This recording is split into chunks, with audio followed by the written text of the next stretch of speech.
Assalamualaikum warahmatullahi wabarakatuh. Perkenalkan, nama saya Nadia Fauzia dari MN17AB. Di sini saya akan memaparkan materi tentang edukasi demokrasi di Indonesia.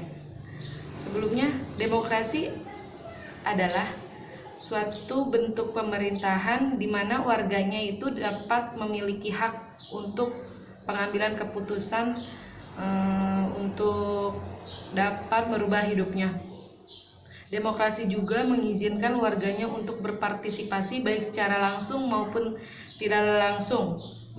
Maksudnya dari tidak langsung itu secara diwakilkan, baik dari segi pengembangan, perumusan maupun pembuatan hukum.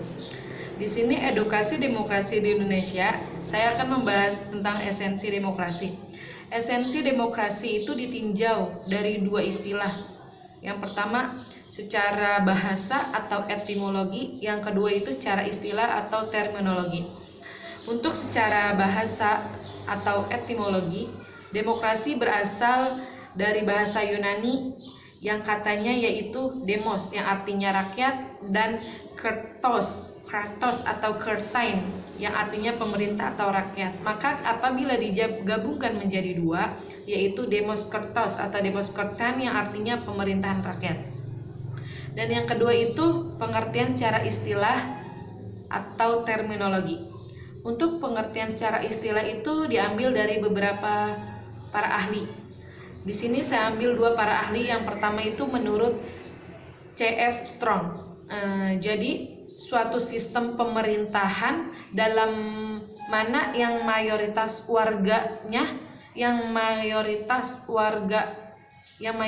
anggota dewasa dari masyarakat politik ikut serta atas dasar sistem perwakilan yang menjamin bahwa pemerintahan akhirnya mempertanggungjawabkan tindakan-tindakan kepada mayoritas itu. Dan yang kedua itu menurut International Commission from Jurists. Jadi demokrasi adalah suatu bentuk pemerintahan di mana hak untuk membuat keputusan politik diselenggarakan dan warga negara melalui wakil-wakil yang dipilih oleh mereka dan yang bertanggung jawab kepada mereka melalui suatu proses pemerintahan yang bebas. Dalam demokrasi, kekuasaan pemerintahan di negara itu berada di tangan rakyat. Rakyat adalah pemegang kekuasaan yang tertinggi atau kedaulatan di negara tersebut. Pemerintahan yang menempatkan rakyat sebagai penanggung atau pemegang kekuasaan tertinggi disebut pemerintahan demokrasi.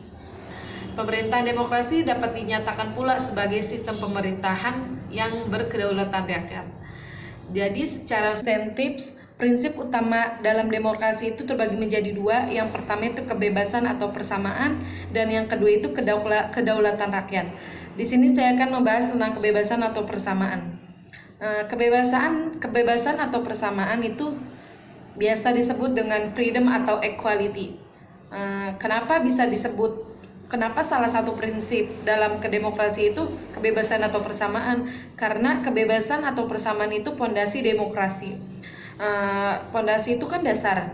Nah, jadi untuk mendasarnya itu kebebasan persamaan itu sebagai sarana mencapai suatu kemajuan, suatu tujuan.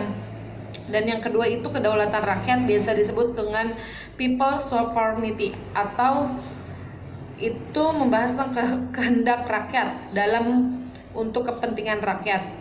Jadi maksudnya kehendak rakyat itu ada dua, terjadinya penyalahgunaan kekuasaan sama terjaminnya kepentingan rakyat dalam tugas-tugas pemerintahan.